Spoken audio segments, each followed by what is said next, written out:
So this is the final video in a four-part series, and we are going to now look at how to calculate standard deviation.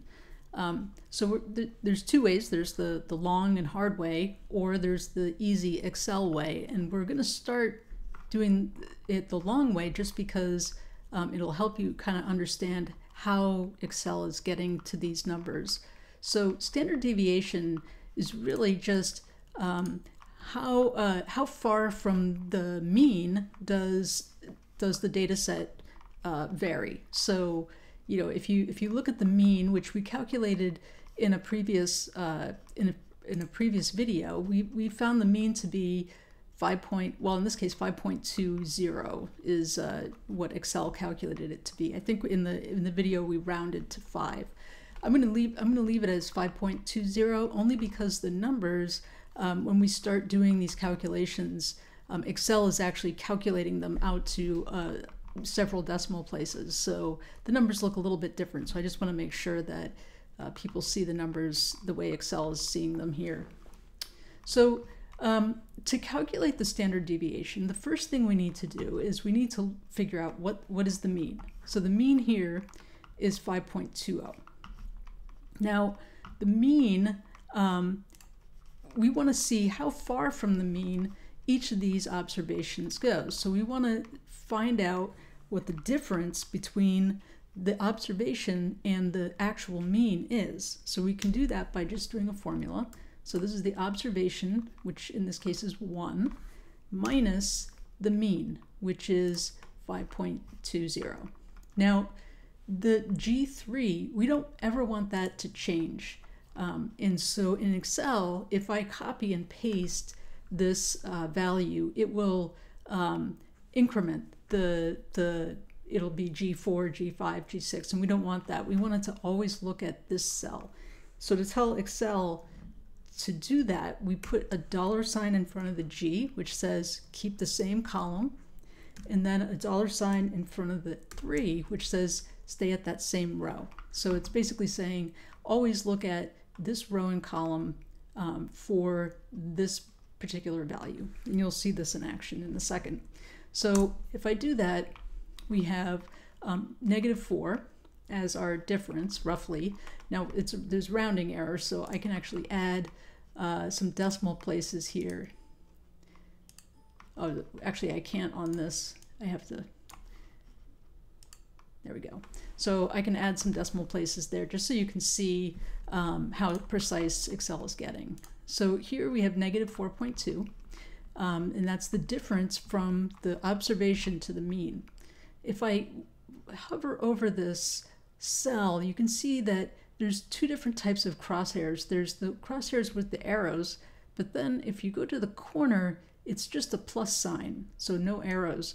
If you click when it's in this state and you drag downward, it will actually populate all of the subsequent cells, and it will look at, for example, this one says A2, and I go down one, A3, A4, A5, and you notice that the G3 doesn't change at all. So now I've populated the difference for all of these cells. So we have some negative numbers, and so to calculate the standard deviation, we really want to get rid of those negatives, and the way that we do that is we square all the values, and that essentially gets rid of the negatives. To square in Excel, we just do the equal sign for a formula, but it's not really a formula, it's just the value, which is the difference, and then it's a caret 2, which means square. And if I do that, I get these values. Now, if you did this by hand and it was, a 4 instead of a 4.2, you probably would get something other than 18, probably 16, but this is just a little bit more precise. So these are our values, and again, I did the same thing. I waited for the cursor to change to a plus sign, and then I dragged it down, and I got the variance for all of these values. When you square the difference, it's called the variance. That's otherwise known as S squared. So now I have all of the variances for all of these values here for all the observations. So what I want to do now is add them all up. And to do that, I can do a very simple thing. I can just go up here to this auto sum, and Excel just knows what I want to get the sum of. So it's actually figured out that because I'm in this column, I probably want to get the sum of these numbers. So the sum here is 56. It's actually 56 and some change, but it's rounded here just to the nearest whole number. So that is the variance, the sum of the variances here. But we actually want to figure out the average variance across all of these. And the way that we do this is we take the sum of all of these variances, which we've done right here, and then we divide it by the number of samples minus 1, so 1 less than what we have. So we have 10 observations. We're going to divide by 9, so n minus 1. So we'll do equals the sum divided by, and we can do it as a formula. We can say count, and then we can get the total number here, and we can say minus 1, like that. Or we can just put 9. Either way is fine. So this is the average here.